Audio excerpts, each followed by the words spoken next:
Hello दोस्तों, मैं doctor Gita Awasthi एक नई कहानी के साथ आपसे फिर मुखातिब हूँ। उसके पहले एक रिक्वेस्ट कि हमारी कहानियों को सब्सक्राइब करें और लाइक करें।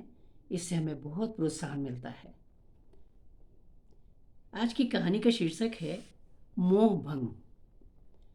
आमतौर पर हम देखते हैं कि जब भी महिलाएं मायके जाती हैं तो उन्हें ऐसा लगता है कि शादी के बाद मायके वालों का व्यवहार भी कुछ बदल जाता है। वस्तुतः ऐसा होता नहीं है। ये सिर्फ नज़रिए का फ़र्क है। नई पीढ़ी आने वाली है और हमें उसको जगह खाली करके देना ही पड़ेगा। उसके तरीके दो हैं, या तो हम उनसे दोस्ती कर लें और या फिर उनके लिए जगह खाली कर दें। यही सोचकर एक कहानी लिखी गई है। शीर्षक है मोह भंग। कहानी प्रस्तुत है। नेहा ने अभी कुर्सी पर पीठ टिकाई ही थी कि भाभी की आवाज़ आई थी। आती हूँ कहकर नेहा ने रिजर्वेशन स्लिप अटैची में डाली थी और एक राहत भरी सांस ली थी।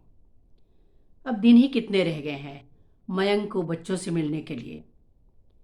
सिर्फ एक सप्ताह। वैसे उन्हें छोड़े हुए भी तो 1 महीना ही हुआ है, पर लगता है जैसे एक युग बीत गया। कितनी ललक से तैयारियां शुरू की थी उसने कि हिना की शादी के लिए जाना है। भैया ने लिखा था, बहुत पहले से आना है तुम्हें, व्यवस्था कर लेना। बहुत पहले से तो नहीं, पर 1 माह पूर्व का रिजर्वेशन उसने करवा लिया था। अकेले का, क्योंकि मयंक एवं बच्चे अपनी व्यस्तताओं के कारण पहले से उसके साथ नहीं जा पा रहे थे। रास्ते भर माँ, भैया, वो हिना का चेहरा उसकी आंखों के सामने नाचता रहा। सब कितने खुश होंगे उसे देखकर। हिना तो बचपन में उसके पास ही सोती थी, उसी के साथ खाना खाती थी। बुआ के बिना तो उसका एक भी पल नहीं बीतता था। दुल्हन बनकर कितनी सुंदर लगेगी हिना। मुस्कुराते समय उसके चेहरे पर डिम्पल अनायासी किसी को आकर्षित कर लेते थे। किस्मत वाली निकली, दूल्हा भी तो अधिकारी मिला, आईपीएस अधिकारी। सुंदर तो होगा ही। उसकी दी हुई साड़ी हिना को कितनी अच्छी लगेगी। इसकी आंखों में कैसी चमक होगी, इसकी कल्पना करते ही नेहा के चेहरे पर एक मीठी सी मुस्कान तैर गई थी। बहन जी, चाय लेंगे? सहयात्री के पूछने पर वो चौंक सी पड़ी थी।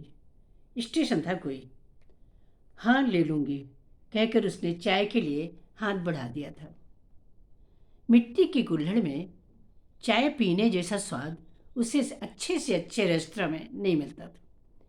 ये मयंक जानता है। स्टेशन आने पर चारों तरफ निगाहें दौड़ाई, पर कोई नजर नहीं आया। रास्ते में नीरज मिला तो वो बरस पड़ी।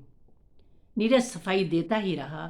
बुआ, गाड़ी 2 घंटे लेट थी, मेकअप कर लिया है, आधा घंटा इसलिए नहीं पहुंच पाया, अब माफ़ भी कर दो।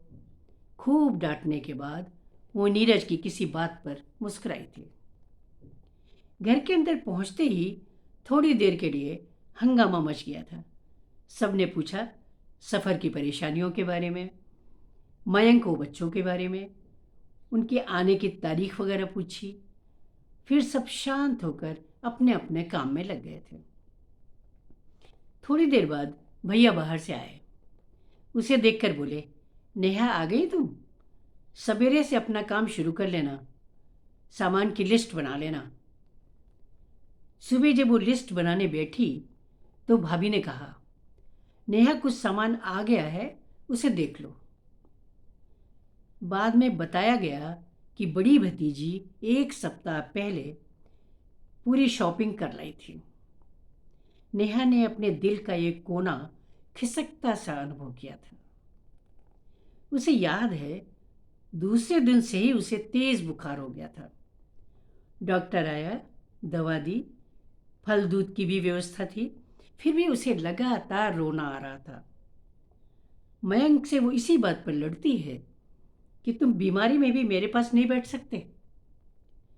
शादी के 2 दिन पूर्व हिना के मामा मामी आए थे। नेहा से पूछा, कब आई? और पास में बड़ी भतीजे के हाथ में सामान देकर बोली थी, हिना के लिए है। नेहा ने महसूस किया कि वो तो सिर्फ शो पीस है। शादी के दिन सुबह ही मयंक का तार मिला कि तबीयत खराब हो जाने के कारण वो बच्चों को लेकर नहीं आ पा रहा है और नेहा को वापस जल्दी बुलाया था। उसे उम्मीद थी कि पूरे घर पर इसकी बड़ी तीव्र प्रतिक्रिया होगी, परंतु सिर्फ माँ बोली, मयंक के न आने से मंडप बिल्कुल सूना सूना लगेगा। वो आंखों ही आंखों में अपने आंसू पी गई थी। मंडप का सूनापन दूर करने के लिए हिना के 2 जीजा तो मौजूद होंगे ना। शाम से वो तैयार खड़ी थी। हमेशा की तरह दुल्हन को उसे ही जयमाल के लिए तैयार करना होता था, परंतु थोड़ी देर में ही बड़ी भाभी ने आकर कहा था, नेहा जरा हिना को देख लो, कोई कमी तो नहीं रह गई। बहू ने पहली बार तैयार किया है। देखकर मेहंदी की तरह ही मेकअप की तारीफ भी अनमने मन से उसे करनी पड़ी थी। जयमाल के लिए हिना को ले जाते समय उसने बड़ी भतीजी के साथ जाने को कहा। उसे उम्मीद थी कि वो कहेगी कि आप क्यों नहीं चलेंगी, परंतु ऐसा नहीं हुआ। उसे याद आया कि इसी भतीजी की शादी में उसे अत्यधिक थके होने के बाद भी जाना पड़ा था, क्योंकि जयमाल के समय उसने कहा था कि मैं तब तक मंच पर नहीं जाऊंगी जब तक बुआ मुझे लेकर नहीं चलेगी। जयमाल के पूरे समय वो छत पर एक सूने कोने में खड़े होकर सोचती रही थी कि क्या अभी भी ये घर सिर्फ उसका है। शादी के बाद कार्यक्रमों में भी वो जानबूझकर बचती रही थी और प्रतीक्षा करती रही कि हर जगह उसकी पुकार हो, उसकी कमी लोग महसूस करें, परंतु ऐसा नहीं हुआ। हिना की विदाई के समय भी वो पीछे छिपी सी खड़ी रही। हिना के जाने के बाद वो चुपचाप कमरे में जाकर लेट गई थी। उसने अब सचमुच स्वीकार कर लिया था कि एक पीढ़ी का अंतर बहुत होता है। नई पीढ़ी को उसे स्वयं जगह देनी चाहिए थी, न देने पर वो अपनी जगह बनाएगी ही। दरअसल पूरे परिवार की लाडली वो छोटी लड़की होने के कारण उसे पता ही नहीं चला कि वो बड़ी कब हुई। दूसरे दिन सुबह ही उसने नीरज को भेजकर रिजर्वेशन करवा लिया था। उसे मयंक याद आ रहा था।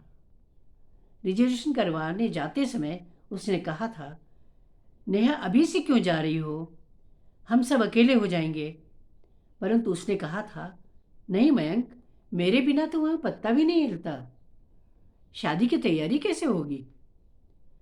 नेहा की तंद्रा टूट ली थी जब भाभी पास आकर खड़ी हो गई थी। नेहा, नीरज कह रहा है कि तुमने रिजर्वेशन करा लिया है, कुछ दिन तो रुक जाती, मैं बिल्कुल अकेली हो जाऊंगी।